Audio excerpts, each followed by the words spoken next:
Hi friends, summer special recipe சாமை நோம்பு கஞ்சி எப்படி செய்கிறதுன்னு பார்க்கலாம். இது ஹை ஃபைபர் இருக்கனால நம்ம கட் ஹெல்த்துக்கு ரொம்ப நல்லது. இதுக்கு நம்ம வந்து 1 டம்ளர் அளவு சாமை அரிசியை வந்து எடுத்துக்கோங்க.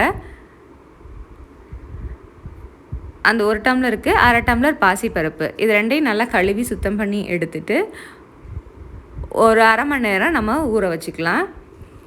இப்போ ஒரு குக்கரில் 1 டீஸ்பூன் அளவுக்கு நெய் சேர்த்துட்டு, நெய் நல்லா சூடானதுக்கப்புறம் ஒரு பிரிஞ்சி இலை, ஒரு 4 கிராம்பு, 2 ஏலக்காய், ஒரு சின்ன துண்டு பட்டை, ஒரு அரை டீஸ்பூன் வெந்தயம் வந்து உடம்புக்கு நல்லா குளிர்ச்சி கொடுக்கும்.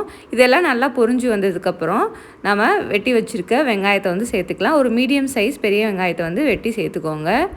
வெங்காயம் ஓரளவுக்கு லைட்டாக வதங்கட்டும். இந்த மாதிரி லைட்டாக கண்ணாடி பதத்துக்கு வதங்கினதுக்கப்புறம் ஒரு 2 டீஸ்பூன் அளவுக்கு ஜிஞ்சர் கார்லிக் பேஸ்ட்டை வந்து சேர்த்துக்கலாம். இஞ்சி பூண்டு பேஸ்ட்டு வந்து நல்லா வாசனை போகிற வரைக்கும் வதக்க விட்டுக்கோங்க.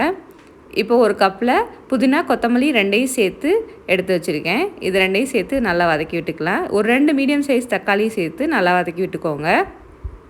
இதுக்கு தேவையான அளவு உப்பு சேர்த்துக்கலாம். காரத்துக்காக ஒரு 2 பச்சை மிளகாவை இந்த மாதிரி கீரி வந்து சேர்த்துக்கோங்க. இப்போ எல்லாம் நல்லா வதங்கினதுக்கப்புறம் நம்ம எந்த டம்ளரில் அரிசி எடுத்தோமோ அதே டம்ளரில் 6 டம்ளர் தண்ணி சேர்த்து கொதிக்க விட போகிறோம்.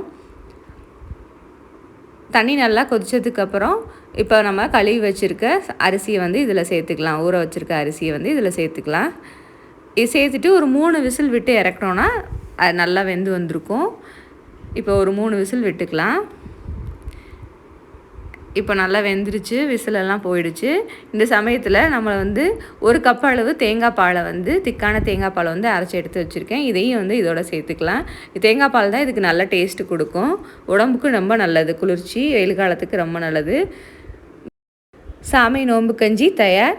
மறக்காமல் லைக் பண்ணிடுங்க, ஷேர் பண்ணிடுங்க. மறக்காமல் சேனலை சப்ஸ்கிரைப் பண்ணிடுங்க.